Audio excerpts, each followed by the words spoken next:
एक बार की बात है, एक लड़का था। उसका नाम सबल था, जो एक नगर में रहता था। वह अपने जीवन से बहुत निराश था। उनकी निराशा का कारण यह था कि वह अब तक अपने जीवन में कुछ नहीं कर रहा था। उसके माता पिता उसे ताने मारते थे कि आपके सभी मित्र कुछ न कुछ कर रहे हैं, लेकिन आप अभी भी घर बैठे हैं। दोस्तों के बीच भी अक्सर उनका मजाक उड़ाया जाता था। वह कहीं जाता तो लोग उससे पूछते कि आप क्या कर रहे हैं। उसे यह बताने में भी शर्म आ रही थी। वह कुछ नहीं कर रहा था। धीरे धीरे उसने रिश्तेदारों से मिलना जुलना कम कर दिया और लोगों से मिलना भी बंद कर दिया। वह ज्यादातर समय घर पर ही रहता है। वह अकेला रोता है और भगवान को कोसता है और अपनी किस्मत को दोष देता है। अब उसे अपना जीवन बोझ लगने लगा था। कभी कभी वह सोचता कि कब वह कुछ करने के योग्य बनेगा, और फिर वह सोचता कि जिंदा रहने से अच्छा मर जाना है। एक दिन वह अपने नगर की एक गली से गुजर रहा था। तभी उसने देखा कि एक उपदेशक दुख और परेशानियों पर उपदेश दे रहा है। वह भी उसी भीड़ में सबसे पीछे बैठ गया और गुरु के प्रवचन सुनने लगा। उपदेशक कह रहा था, दुख एक शिक्षक की तरह है जो हमें जीवन की सच्चाई दिखाता है और हमें जीने का सही तरीका सिखाता है। आप चाहें तो जिंदगी जीना भी सीख सकते हैं। गुरुजी उपदेश दे रहे थे कि तुम चाहो तो कुछ भी हासिल कर सकते हो, और अगर चाहो तो एक कोने में बैठ कर रो सकते हो। इन सभी बातों को सबल ध्यान से सुन रहा था, लेकिन शिक्षक की यह बातें पसंद नहीं आई। उसने खड़े होकर कहा कि कुछ भी सिखाने से दुख दूर नहीं होता। इसमें केवल दर्द होता है। दुख की पीड़ा अनंत है। ऐसा लगता है कि इसके बाद कुछ होने वाला नहीं है। इससे कुछ भी फर्क नहीं पड़ता है। इसके सामने तो मौत भी छोटी लगती है। उपदेशक ने कहा, फिर तुम्हारा दुख क्या है? सबल ने उसके सामने अपनी सारी व्यथा सुनाई और पूछा, मेरे दुख का कोई उपाय है तुम्हारे पास? यह सुनकर शिक्षक मुस्कुराए और बोले, तुम उस दिन मेरे पास आओ जब आपके जीवन में वास्तविक दर्द हो। मैं आपकी समस्या का समाधान अवश्य करूंगा। यह कहकर गुरु वहां से चला गया। सबल ने सोचा, कहीं मेरा दुख नकली तो नहीं है? क्या मैं जिस दर्द से गुजर रहा हूं वह नकली है? मेरा दुख कोई नहीं समझ सकता। जब मां बाप नहीं समझते तो गुरु क्या समझेगा? उनके दुखों से व्यथित होकर सबल ने एक फैसला लिया कि अब वह कुछ करेगा। सबल ने एक छोटा व्यवसाय शुरू किया, पर उसे सफलता नहीं मिल रही थी। लेकिन उसके घरवाले पूछते हैं कि क्या वह कुछ कोशिश कर रहा है। वह अपने व्यवसाय में लगा रहा और धीरे धीरे उन्हें सफलता मिलने लगी। फिर उसने गति पकड़ी और केवल 3 साल के अंदर ही वह एक बड़ा बिजनेसमैन बन गया। अब सबल के आसपास ऐसे कई लोग थे जो उसकी परवाह करता था, जो उससे प्यार करता था। अब उनके परिवार के सदस्य भी उसकी तारीफ करते नहीं थक रहे थे। दिन ब दिन उसके मित्रों की संख्या बढ़ती जा रही थी। अब वह अपनी जिंदगी से बहुत खुश था। उनके कुछ दोस्तों ने उन्हें सलाह दी कि जब आप एक बड़ा बिजनेसमैन बनकर बहुत खुश हैं, तो सोचिए आपको कितनी खुशी होगी अगर आप इस शहर और इस राज्य के सबसे बड़े बिजनेसमैन बन जाते हैं। कितने लोग आपसे जुड़ना चाहेंगे, आपकी कितनी बड़ी ख्याति होगी, और स्वयं राजा भी आपसे दोस्ती करना चाहेंगे और जरूरत पड़ने पर ही आपसे पैसे उधार लेंगे। दोस्तों की यह बात सबल के मन में घर कर गई। अब वह और पैसे कमाने की कोशिश करने लगा, लेकिन उसे यह सब बहुत ही जल्दी चाहिए था। वह समय बर्बाद नहीं करना चाहता था। उनका अधिकांश समय इन चीजों को प्राप्त करने में गलाने लगा। इसलिए वह ऐसे काम करने लगा जो सही नहीं था। उसने बड़ा उधार लेना शुरू कर दिया। उसके दोस्तों से पैसे की मात्रा और अधिक मुनाफा कमाने के लालच में वह अपने माल में मिलावट करने लगा। उसने अन्य व्यापारियों के खिलाफ भी साजिश रची और उन्हें डराया धमकाया। जैसा उसके दोस्त कहते थे वैसा ही करता था। वह इन तरीकों से ज्यादा पैसा कमा रहा था, पर अब उसके जीवन में पहले जैसा चैन न था। उनके मन की शांति गायब हो गई थी और वह रात को सो नहीं पाता था। वह हंगामे में रहता था। वह सब कुछ पाकर भी उन्हें किसी चीज में सुख नहीं मिल रहा था। एक दिन सबल अपनी गाड़ी में कहीं जा रहा था। तभी रास्ते में उन्हें उपदेशक का आश्रम दिखाई दिया। वह रुका और गुरु के पास जाकर बोला, संत, आपने मुझे मेरे पास आने के लिए कहा था जब मेरे जीवन में सच्चा दुख आता है। अब मैं बहुत दुखी हूं कि मेरी नींद हराम हो गई है। मुझे कहीं भी शांति नहीं मिल रही है। इस प्रकार सबल ने अपनी सारी समस्याएं गुरु को बता दी। गुरु ने कहा, जब तुम पहली बार मुझसे मिलने आए थे तब भी तुम किसी दुख में थे। आपने उस दर्द से क्या सीखा? सबल ने कहा कि सिर्फ सोचने और चिंता करने से कुछ नहीं होता। आपकी दृष्टि को सच करने के लिए यह कार्रवाई करता है, और सिर्फ काम करने से कुछ नहीं होता, परिणाम भी मिलना चाहिए। जब आपको लगता है कि आपका लक्ष्य हासिल नहीं होने वाला, तब राह में चाहे कितनी भी मुश्किलें आ जाए, मन कितना भी निराश क्यों न हो, कितना भी लगता हो कि अब कुछ नहीं होने वाला है, तभी विश्वास करें, मैं जो भी कर रहा हूं उसमें अवश्य सफल होऊंगा। खुद पर ध्यान दो, लोगों पर नहीं। लोग केवल सफल लोगों का सम्मान करते हैं।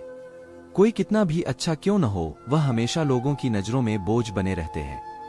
यह सब सुनकर उपदेशक मुस्कुराया और बोला, जब आपके पास है तो यह वास्तविक दुख नहीं है।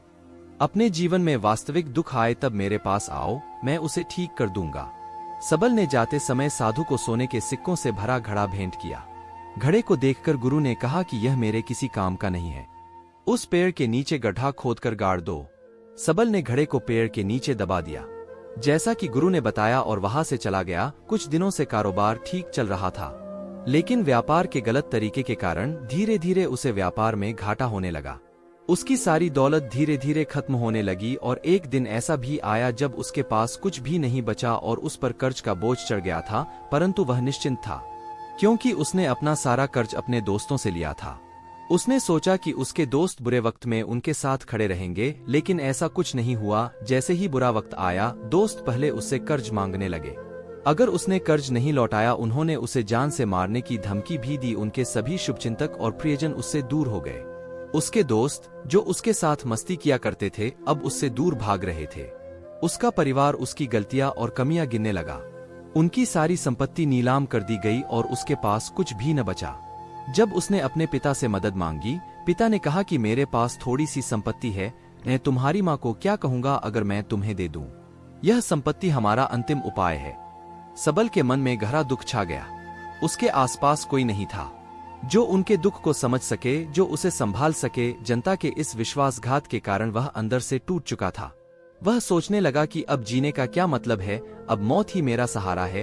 वह आत्महत्या करने के लिए पहाड़ी पर जा रहा था, तब से उसे याद आया कि उस शिक्षक ने उससे कहा था, मेरे पास आओ जब तुम्हारे जीवन में वास्तविक दुख हो। सबल गुरु के पास गया और अपनी सारी व्यथा सुनाई। आंखों में आंसू लिए उसने कहा, हे गुरुजी, मेरे दुख का निवारण कीजिए। गुरु ने कहा, जब जीवन में असली दुख होता है तब मेरे पास आ जाना, मैं इसे जरूर ठीक करूंगा। सबल ने कहा कि ये क्या हो रहा है, मेरी जिंदगी में अभी दुख नहीं है, तो आखिर असली दुख क्या है? गुरुजी ने सबसे कहा कि पहले आप मुझे बताओ, आपने अपने दुख से क्या सीखा? सबल ने कहा कि मैंने वह सीखा जो लोग हमारे जीवन में आते हैं, वह हमारी सफलता और प्रगति के कारण वो हमें धोखा जरूर देंगे, क्योंकि बुरे समय में वे हमारे साथ नहीं खड़े होंगे। वे अच्छे समय में ही हमारा फायदा उठाएंगे और बुरे समय में हमें छोड़ देंगे।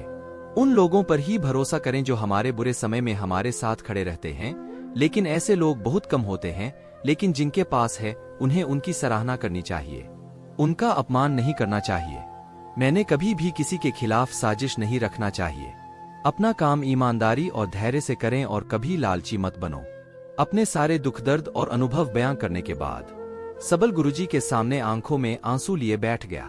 कुछ देर बाद साधु उठे और पेड़ के नीचे एक गड्ढा खोदा और घड़ा निकाल लिया जो सोने के सिक्कों से भरा हुआ था। उसने सबल को देकर कहा, मेरे पास आओ जब तुम्हारे जीवन में वास्तविक दुख हो।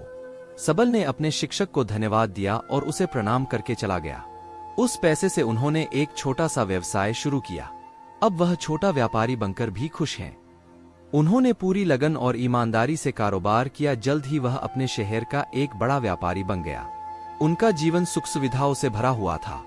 लेकिन कोई कितना भी अच्छा क्यों न हो, लेकिन जीवन में दुख आता है तो सबल के जीवन में भी दुख आते थे। अपने माता पिता की मृत्यु के रूप में वे दोनों एक ही दिन मर गए। सबल अपने माता पिता से बहुत प्यार करता था, इसलिए उनके निधन से उन्हें गहरा सदमा लगा। वह शवों को ले गया, दोनों को श्मशान घाट ले गया जहां अंतिम संस्कार किया गया।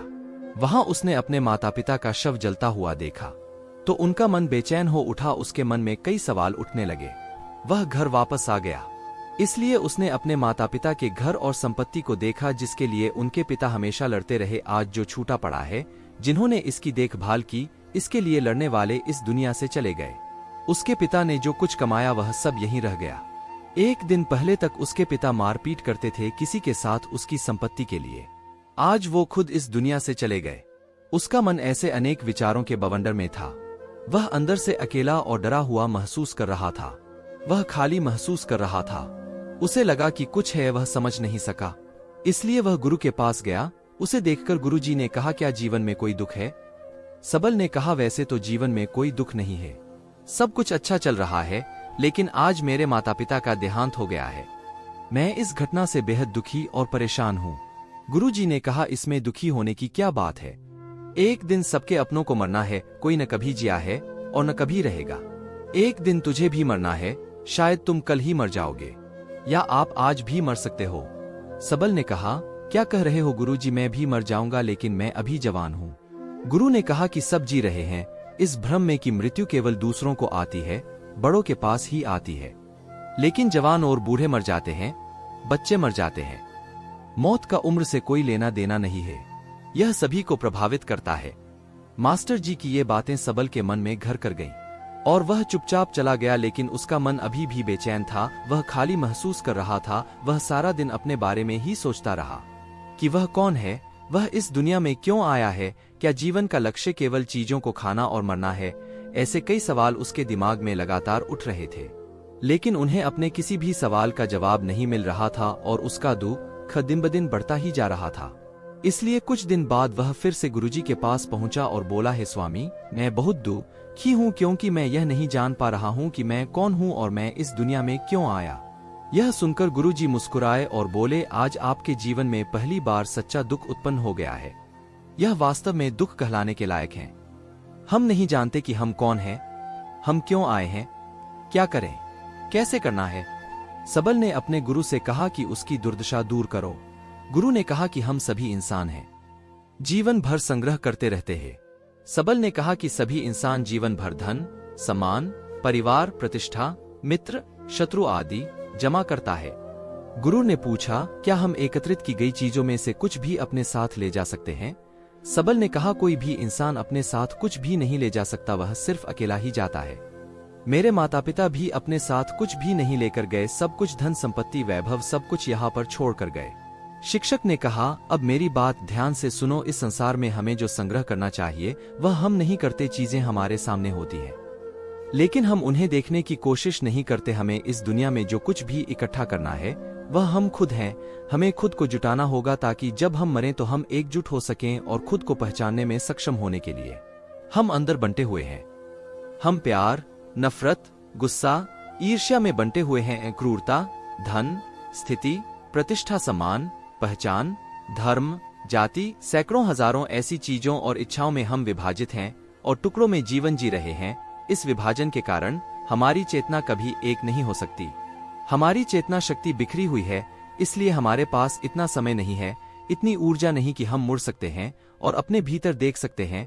वास्तव में धन, सम्मान और सुविधाओं का अभाव, लोग इसे दुख समझते हैं और जीवन भर के लिए जो दुख कहकर रोते रहते हैं और समाधान खोजने का प्रयास करते रहते हैं, उन्हें अपना समाधान कभी नहीं मिलेगा, क्योंकि जिसे लोग दुख कहते हैं वह वास्तविक दुख नहीं है। यह सिर्फ एक आदमी की इच्छा है, उसकी इच्छा कभी पूरी नहीं होती, इसीलिए व्यक्ति को कभी उनके प्रश्नों का समाधान नहीं मिलता। इसलिए इन सब से परे, यदि आप अपने दुखों का अंतिम समाधान चाहते हैं तो सबसे पहले खुद को समेटो। इस दुनिया से अपनी ऊर्जा वापस ले लो और इकट्ठा करो। अपने आप पर ध्यान केंद्रित करो, स्वयं पर ध्यान दो। अपने मृत्यु से पहले अपने आप को जानने की कोशिश करो, बिखरो मत। सबल ने कहा, तो गुरुजी, क्या हम इस संसार को छोड़ दें? हमारी सभी इच्छाओं को मार देना चाहिए, किसी से प्रेम नहीं करना चाहिए, धन संग्रह नहीं करना चाहिए, सम्मान की आशा छोड़ देनी चाहिए। शिक्षक ने कहा कि भावनाओं और इच्छाओं ऐसे बिखरे हुए मनुष्य में से निकल आओ, जैसे कोई पत्थर पहाड़ से गिरे जिस पर पर्वत का कोई वश नहीं है सिवाय देखने के। परेशान होना और कुछ खोना, वैसे ही बिखरे हुए मनुष्य की इच्छाएं बेकाबू और दर्दनाक हैं। उसका अनियंत्रित मन इच्छा करता रहता है और कल्पना करता रहता है और यह दुख देता है। लेकिन जब एक व्यक्ति अपने मन को एकत्र करता है तो वह जो कुछ भी करता है वह उसके नियंत्रण में होता है। फिर उसकी इच्छा से इच्छाएं भी उत्पन्न होती हैं। सबल ने कहा कि आपने मेरे असली दुख का समाधान कर दिया, आपका बहुत बहुत धन्यवाद। अब से मैं खुद को समेटने, खुद को तराशने की कोशिश करूंगा। गुरुजी ने कहा कि मानव शरीर में बहुत ऊर्जा और शक्ति है, लेकिन यह फालतू के कामों में बंटा हुआ है, बेकार की बातों में लगा हुआ है।